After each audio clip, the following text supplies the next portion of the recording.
Soalan ke-6 adalah soalan statistik daripada bab 7 Matematik Tambahan tingkatan 4. Topik statistik ini sentiasa mencabar ya. Kerana apa? Bukan kerana ia terlalu complicated, susah nak dipikirkan, tetapi ia melibatkan banyak pengiraan. Dan pengiraan ini bukanlah pengiraan yang kompleks, hanya kira darab, campur dan kira kuasa sahaja. Tapi disebabkan pengiraan yang sangat banyak yang boleh membuatkan kita membuat kesilapan ya. Memang agak sukar untuk mengelakkan daripada kesilapan. Jadi kita harus berhati-hati ya. Dan juga dalam topik statistik ini banyak formula yang telah diberi. Dan di dalam buku teks Sukatan Pelajaran Malaysia pula, segala formula diberi ni tidak ada jalan cara nak deduce formula ini. Bagaimana cara nak rationalize kenapa formula ini come to being, kenapa formula ini terjadi, terolah Tidak ada cara-cara untuk mengolahkan formula ini. Jadi kita hanya perlu menggunakan formula itu. Adalah bagus juga sekiranya kita dapat make sense out of the formula. Maknanya kita dapat mencari logik di sebalik penggunaan formula-formula itu ya. Jadi mari kita belajar sama-sama. Kita cuba menjawab soalan ini ya.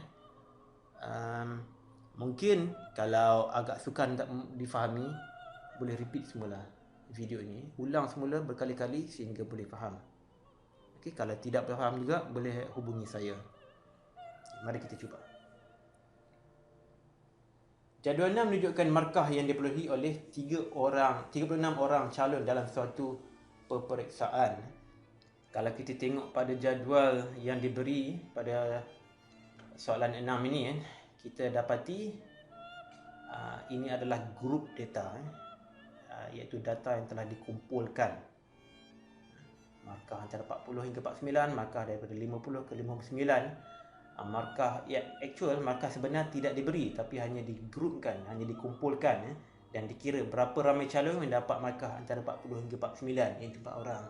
Berapa ramai pula dapat 50 ke 59, iaitu 5 orang, dan seterusnya. Markah yang sebenarnya untuk 4 calon itu tidak diberi. Jadi itulah grup. Jadi kita banyak membuat estimation di sini ya. Okey, soalan A, tanpa melukis ogive, cari kuartil ketiga, third quartile bagi markah itu. B pula, hitung mean pada markah tersebut dan sisihan piawai iaitu standard deviation bagi markah tersebut. Okey, mencabar. Soalan 6. Sebelum tu saya nak copy terlebih dahulu jadual yang diberi di sini.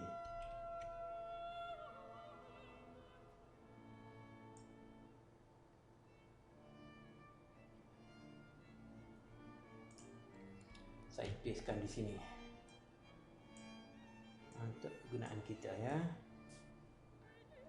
Nombor 6 A,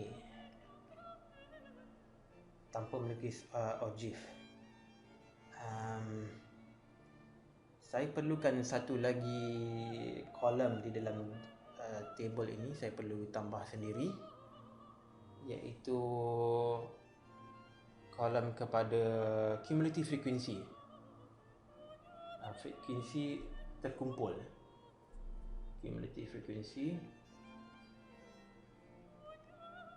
Okey, ini 4 tambah 5, 9. 9 tambah 6, 15. 15 tambah 9, 24.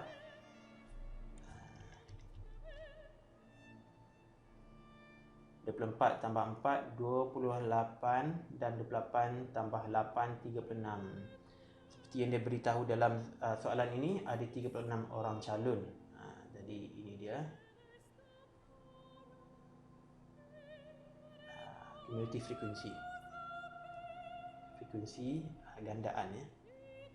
Okey, sekarang saya boleh jawab. Kuartil ketiga, third quartile.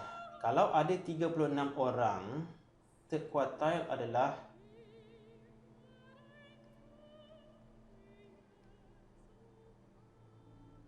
pada lokasi 3/4 darab 36, iaitu pada lokasi berapa tu? Kita guna kalkulator. Saya tak mau buat kesilapan. Ini soalan statistik, silap sedikit punah ranah jawapan kita. Jadi gunakan filter sebanyak mungkin. Maknanya lokasi yang ke-27.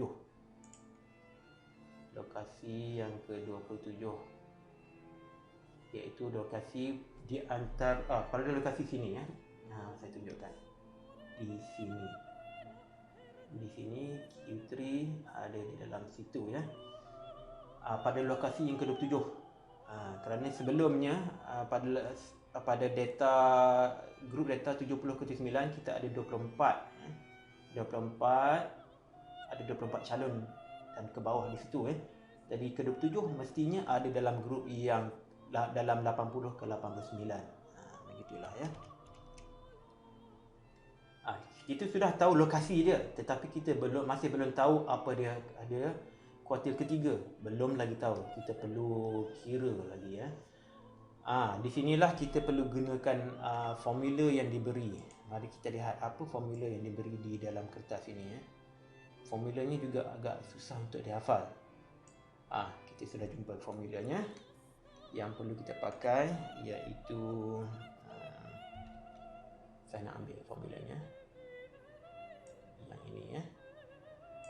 Okey, saya nak pastekan pula dalam sini. Saya letakkan tepi.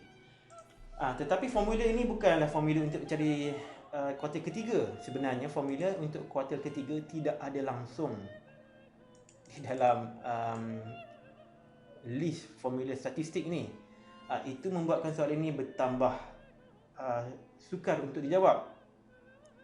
Tetapi formula yang telah saya copy tadi adalah untuk mencari median, bukan untuk mencari third quartile. Tapi formula ini boleh diubah sesuai untuk kegunaan kita. Okey. Saya harap anda semua boleh ikut apa yang saya kata ya. Kerana formula untuk third quartile, seperti saya repeat balik saya ulang, tidak ada dalam list. Tidak ada, jadi kita perlu bijak. Lihat di sini. Ini untuk median.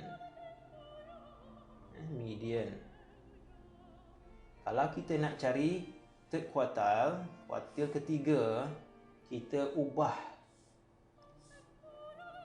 yang setengah ni sebab dia median ya. Kalau kita nak third quartile, kita gantikan kepada 3/4. Itu saja ya, perubahan yang kita perlu buat pada formula median. Itu sekarang dia menjadi bersama dengan L adalah lower boundary campur 3/4 N tolak F bagi dengan FM C.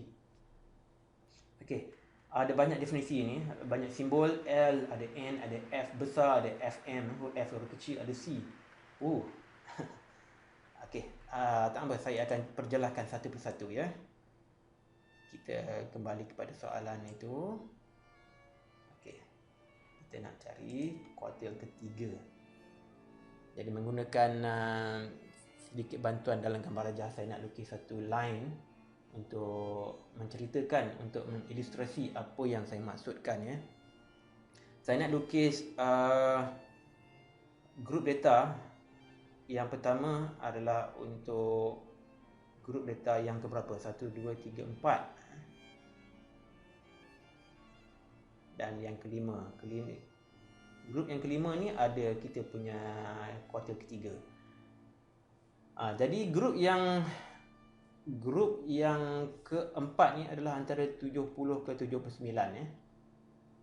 Dan yang kuartil ketiga adalah dalam grup 80 ke 89. Saya nak tulis boundary-nya ya. Boundary untuk lower boundary untuk di sini ya. Apa dia iaitu antara 79 ke 80. Antara 79 ke 80 sudah tentunya 79.5. Itu lower boundary. Saya tulis di atas lah. Warna lain. 79.5. Itu lower boundary untuk grup yang kelima, dan upper boundary-nya mungkin tidak penting, iaitu 89.5. Okay, di sini pun kurang juga pentingnya, iaitu 69.5. Yang penting adalah lower boundary untuk grup yang kelima, iaitu grup 80 ke 89. Kemudian ada 10 kelas interval. 10 kelas interval sebab grup ini adalah 80 ke 89. Grup 80 ke 89 dan juga semua grup ada 10 kelas interval, iaitu 80, 81, 82, 83, 84, 85, 86, 87, 89, 89. Ada 10 grup interval. Jadi saya nak nilai C. Nilai C group interval. Bawa color lain. C group interval.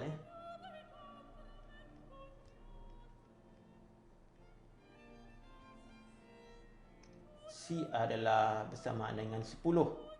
Kita sudah kira tadi. Lower boundary, L ada lower boundary.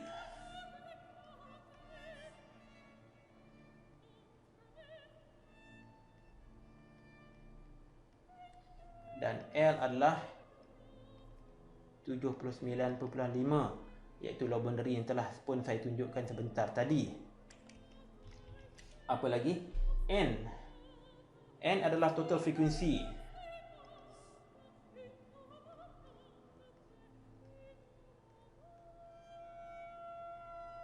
Iaitu 36.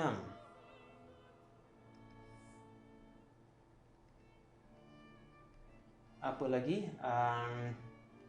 F huruf besar. F huruf besar adalah cumulative frequency untuk grup sebelum kuartal ketiga berada.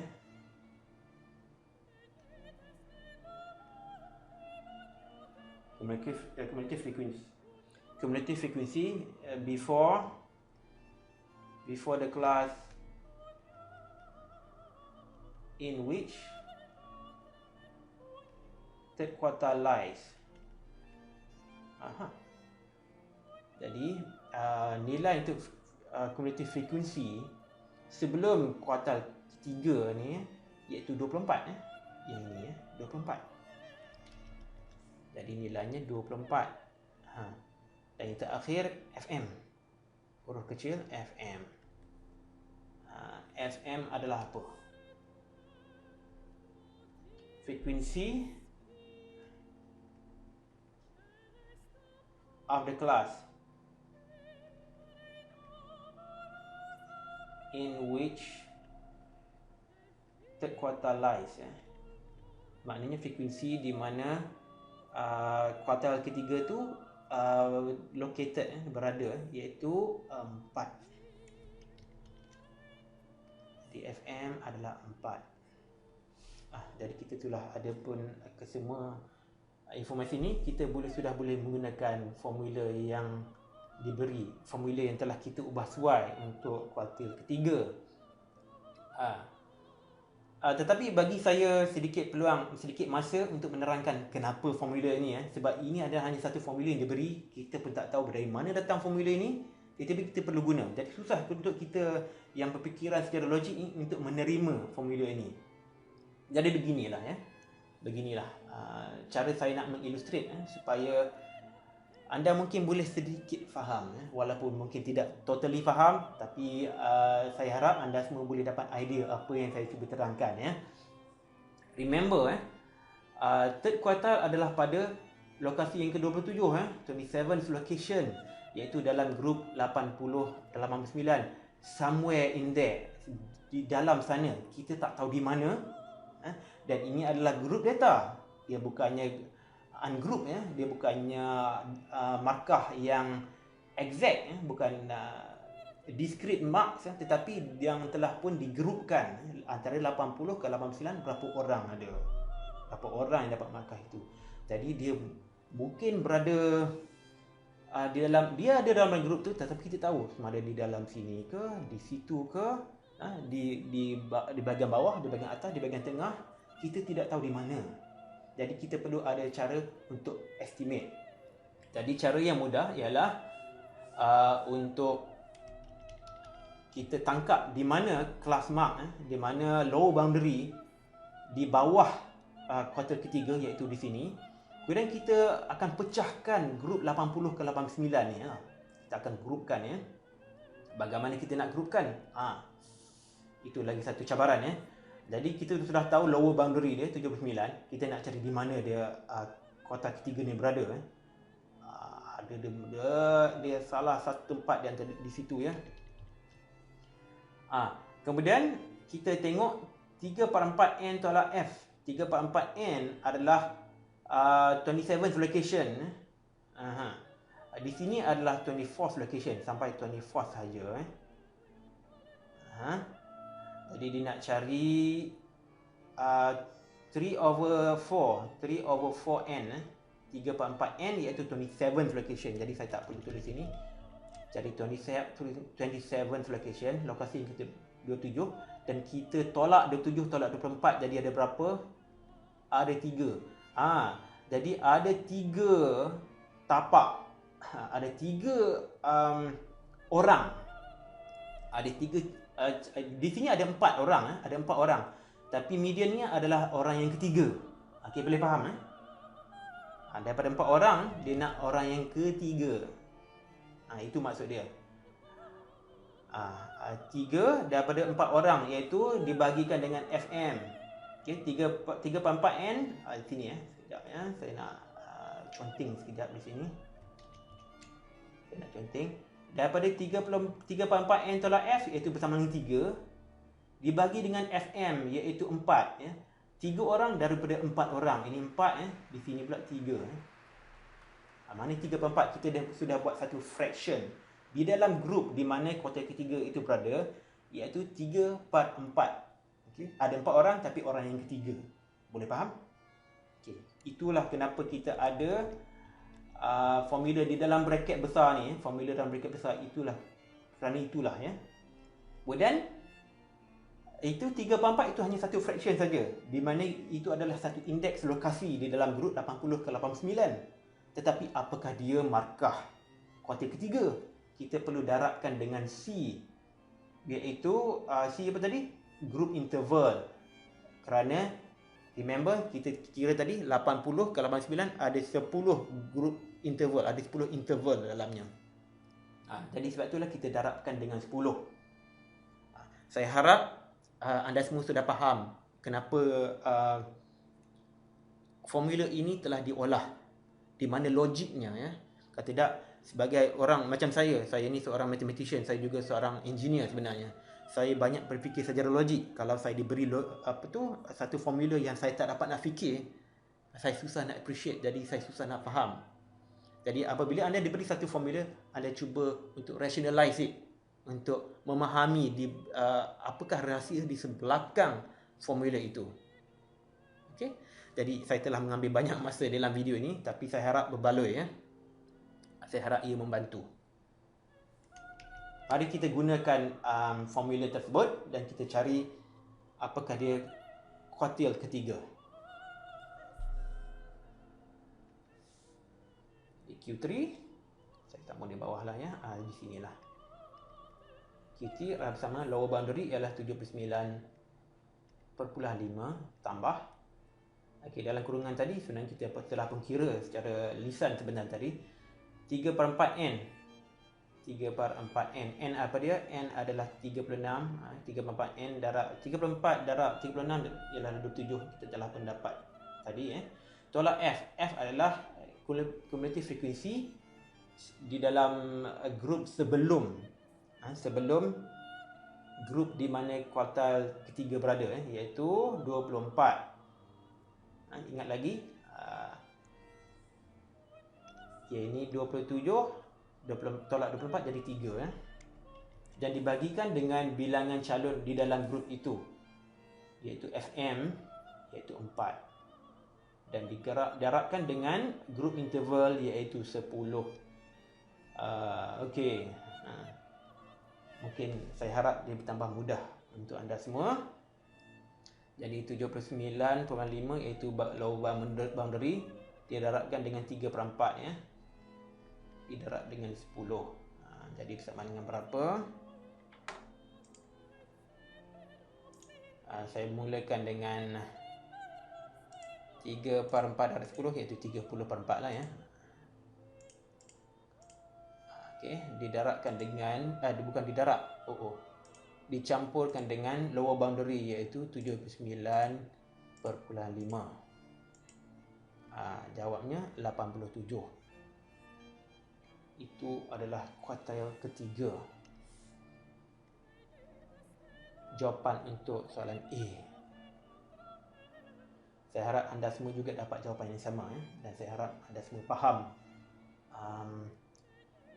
explanation saya tentang formula untuk kuartil ketiga dan bagaimana saya telah mengubah suai formula median kepada formula kuartil ketiga. Okey, kita seterusnya kita pergi pula ke soalan B. Soalan B hitung min. Okey, min. Min pun bukanlah sesuatu yang begitu straightforward untuk dikira. Min X bar. Kita tengok formula apa yang ada di sana ya. Sebenarnya senang je. Summation of fx bagi dengan x bagi dengan n ataupun summation of frequency. Ini dia. Kita dah ada ya, boleh nampak tangan saya. Summation of x bagi dengan summation of f. Saya salingkan di sini.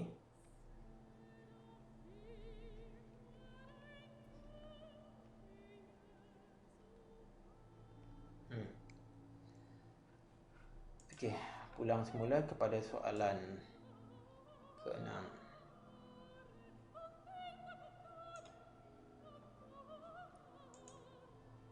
Saya nak update table ni supaya memudahkan pengiraan saya ya.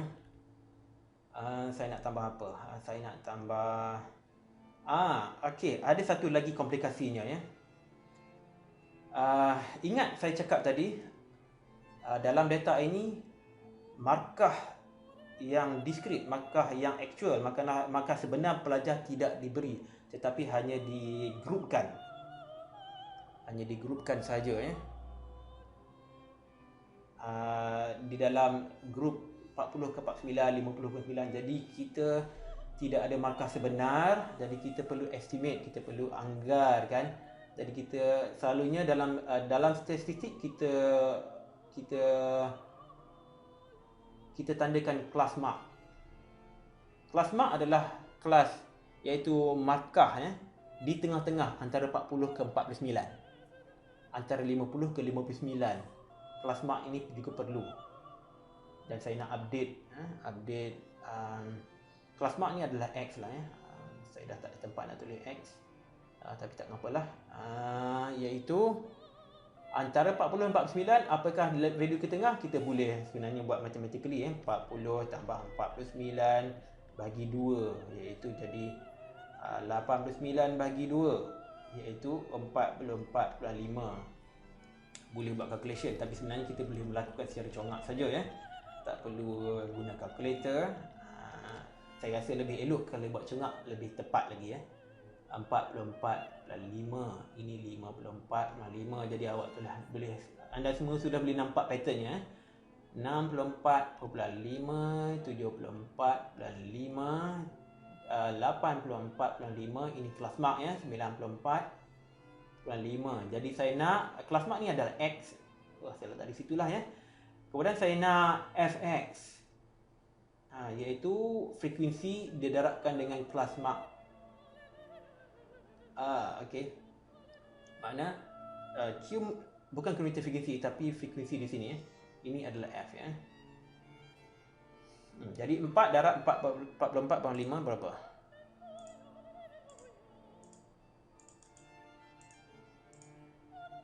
Iaitu 178.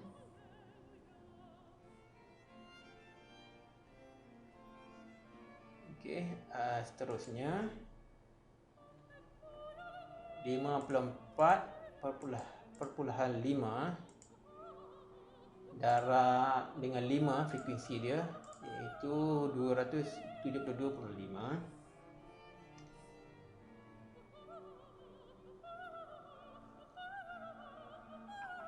Next, 64,5 darab frekuensi 6. Dan pastikan nombor yang anda key in di dalam kalkulator anda betul.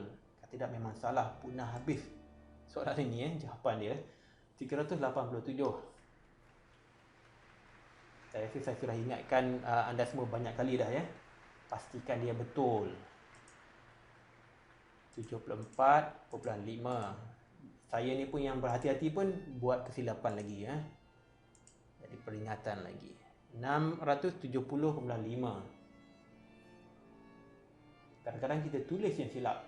Kiraan betul tapi tulis silap pun boleh jadi punah habis semua. 84,5 darab 4, iaitu 338.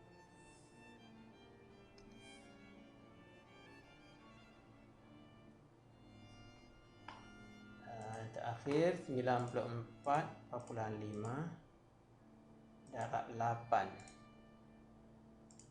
756.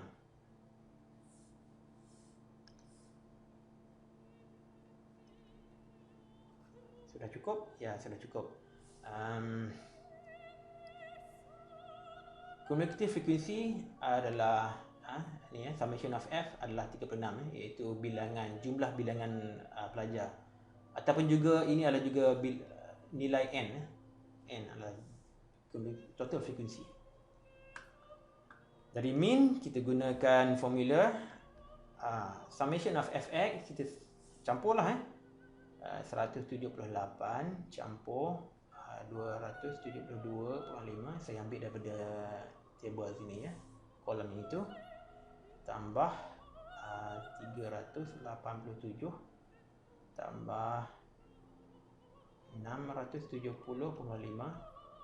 tambah 338 tambah 756. Kesemuanya dibahagikan dengan 36. Nampak ya? Kiraan dia tidak complicated, hanya kiraan darab, kiraan campur. Paling complicated pun kuasa, tetapi pengiraannya panjang. 178 campur 272.5 campur 387. Kita periksa apa yang kita key in dalam kalkulator ya, pastikan semuanya betul. 670.5 betul ya, campur 338 campur 756, iaitu 2602 dibagikan dengan 36. Dapatlah jawapannya, iaitu 72.28.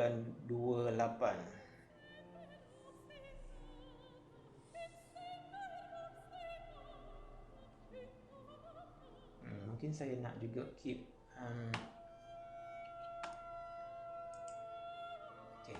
saya nak keep dia punya fraction yang original, pecahan original ya. 2602 par 36. Kenapa saya keep ini ya? Saya suka guna fraction. Saya guna pecahan kerana apa? Kerana value, nilai dia tidak dicairkan ya, tidak diluted. Kalau saya buat dalam bentuk pecahan, dia sudah pun diluted. Oh, apa yang merepek saya tulis di sini ya? 72.28 ya.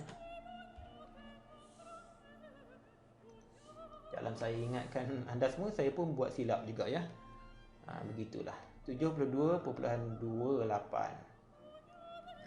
Dan kita keep juga bentuk pecahan yang ini, kita keep just in case. Kalau perlu kita gunakan pecahan. Kita tak mau mencairkan nilai dia. Jadi itu adalah jawapan kepada soalan B1, iaitu mean. Okey, ini B1. B2. Standard deviation, sisihan piawaian, iaitu sigma. Kita lihat formula lagi. Manakah formula dia? Dalam statistik, tengok dalam statistik, cari sigma. Ni dia. Ada dua formula, mana satu kita nak pakai. Saya recommend formula yang kedua ni, lebih mudah. Jadi saya nak salin formula dia. Punca kuasa 2. Variant kalau variant kita kuasakan 2, kita kuasa 2 kan saja ya. Iaitu summation of fx kuasa 2 par summation of f iaitu n iaitu 36 tolak min kuasa 2. Min telah pun kita dapati tadi. Okey. Dengan formula ini, saya nak pergi semula ke soalan tadi sebagai rujukan.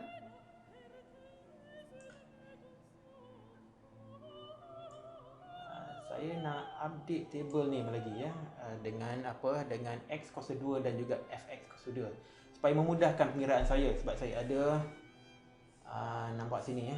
Ada summation of fx kuasa 2. Banyak nak buat tu ya. Boleh juga kalau saya tak update table, tapi saya lebih suka update table di sini supaya memudahkan kerja saya. Tak buat pun tak apa juga ya. Okey. Saya buat di sini. X kuasa 2 dan fx kuasa 2. X sekali lagi adalah kelas mark. Kerana kita tak ada markah yang sebenar. 44.5 kuasa 2. Wow, okey, panjang ya. Panjang.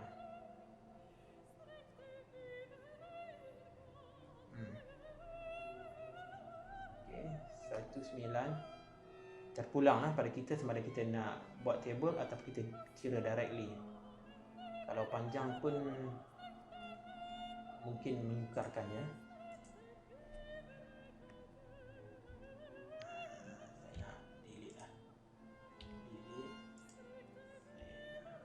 Besarkan tablenya.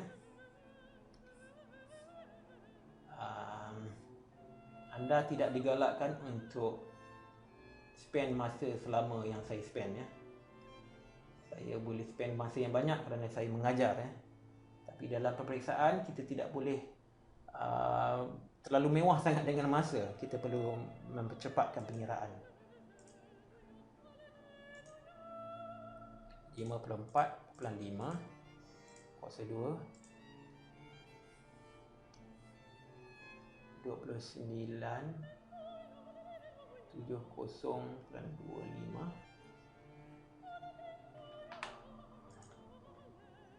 Okey, 64.5 kuasa 2 4160.25 74.5 kuasa 2 50.25. Kita nak darab dengan F lagi ya. 84.5 kuasa 2 7140.25 dan terakhir sekali 94.5 kuasa 2 89 30. Saya nak tambah sedikit ya. Ada advantage-nya kalau kita buat table begini, kerana kita boleh semak semula pengiraan. Kalau kita tak buat table, kita kira directly ya. Ada silap sedikit dalam tu, kita kena repeat everything again ya. Di sini kita boleh check semula, kita boleh periksa di mana sama ada kita betul atau tak ya. Okey, seterusnya Kita nak darabkan dengan frekuensi pula ya. 1980.25 darab dengan frekuensi iaitu 4. 7921.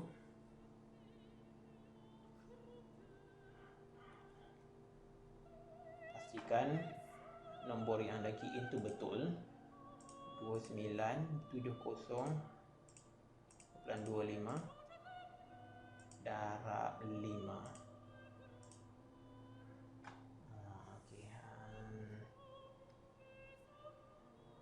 Saya nak kecilkan ink saya supaya saya boleh tulis banyak. 851.25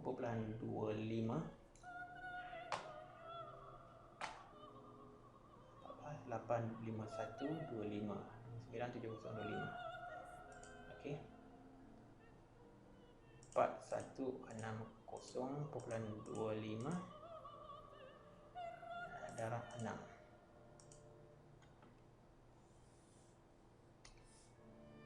24.961.5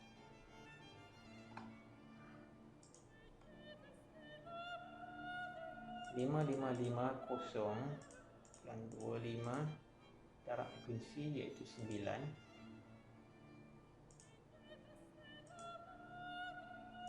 Wow. 49.952.25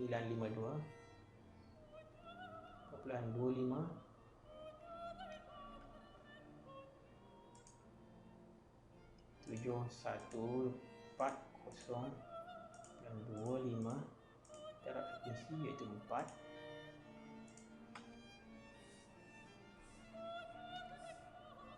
28561. Dan yang terakhir sekali 8930.25 darab dengan 8.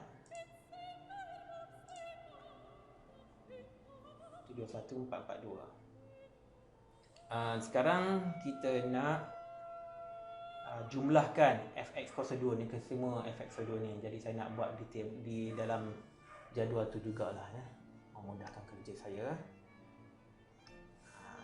Saya buat di sini lah ya.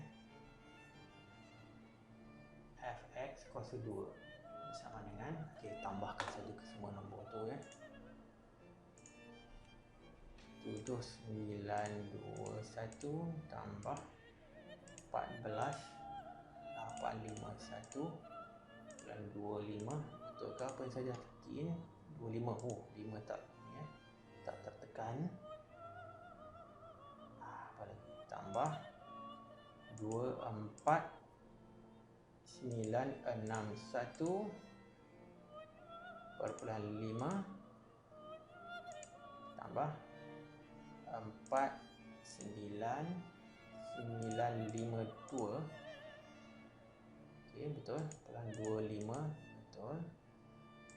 Tambah 28561 tambah 71442. Itu dia.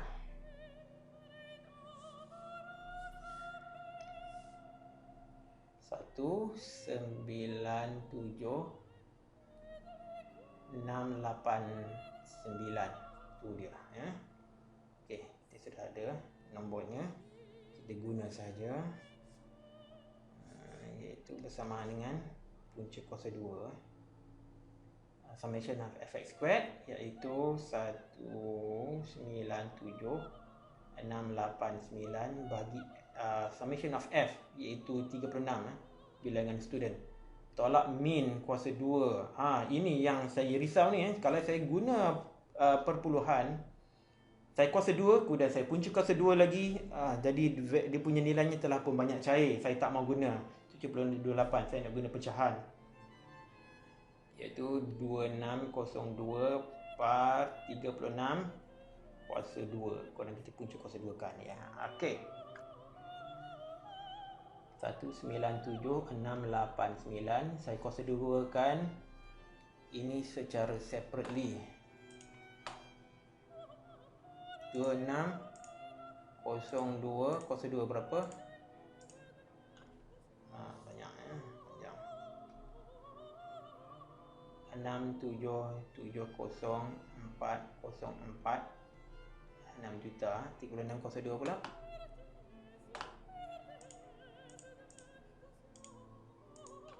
1296.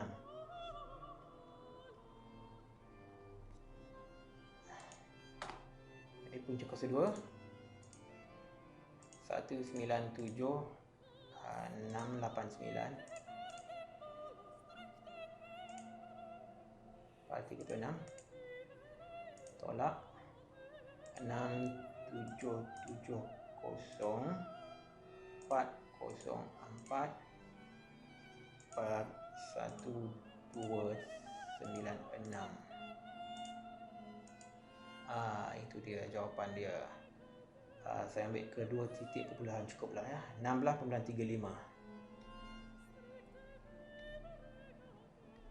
Wow, sudah selesai soalan yang ke-6.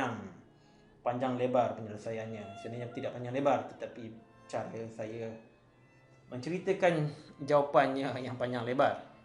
Saya harap walaupun ini video yang sangat panjang ya, saya harap ia berbaloi kepada anda semua yang mengikuti video saya ni. Saya harap anda telah belajar perkara yang baik.